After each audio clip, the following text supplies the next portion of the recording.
jedhini mana koo sodaan qabu shawarran dhaabbanne nan kufaa yaaddoon maali gaaran taane yaabbanne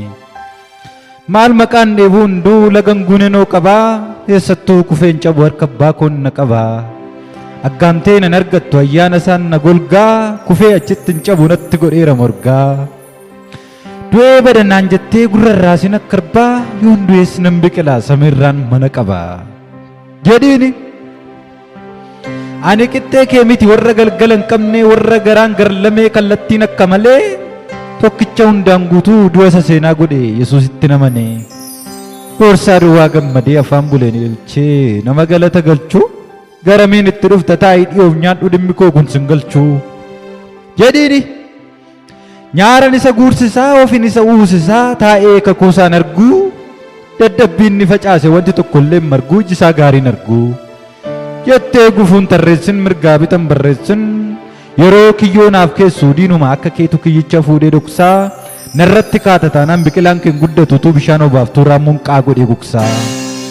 firoottan kee waammattee yoo tarreessitas kiyyoo gonkumaa nan argattu gaachanni koo waaqayyoo ammina isa waa'ee koof daboo hunda waammattee xaa'oo jibbaa facaaftu akka aggaamte tafta asii gadi biqila ija tokko nammattu jedhiini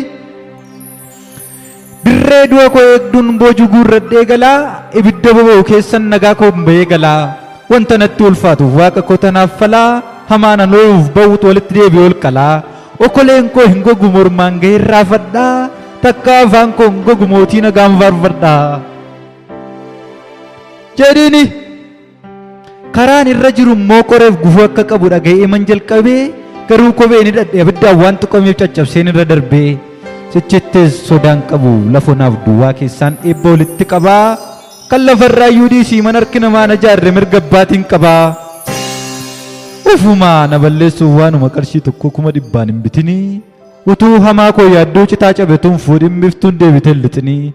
hin badda gaafa jettu lateen damee yaafadhaa dheebuu koo gaafa eegdu waaqni kattaa naabaniin burqituu waraabbadhaa jedhiini amma duututti iyyi yoo barbaadde akka dibbee lamuu deebisiin kennu si dhaga'uyyuu jibbee yoo barbaadde hamaa koo barreessi baadhuu deemii qoricha na balleessuus barbaachaaf qileeseenii muree balleesse jettee yeroo golfaa sokkitu kallattiin itti adeemu gaarotaa yoo dhoksitu karaa kutaa naa ba'een fiigee duratti of argaa bakka ati gogee jettutti lafarraan kunaa margaa jedhiini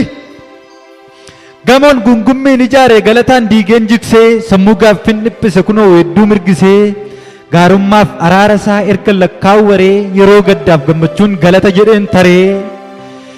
yeroo iji kee gaara argu kan koo lafa ol qixxee aariif gaddi ati ergitte karaa matti ol fixxee gaafa ati dukkana ergitu gama koo barii lafaa yeroo jeeqamaa bultan uffee jedheen rafaa ati laga guutee ergitan irratti biriru andachaa na barbaaddaan gaara bakka hin jiru dhaamsa dhumaan siif dhaama wanta ati gochuu qabdu na duuba fiiguun dhiisin garuu xattee nan qabdu.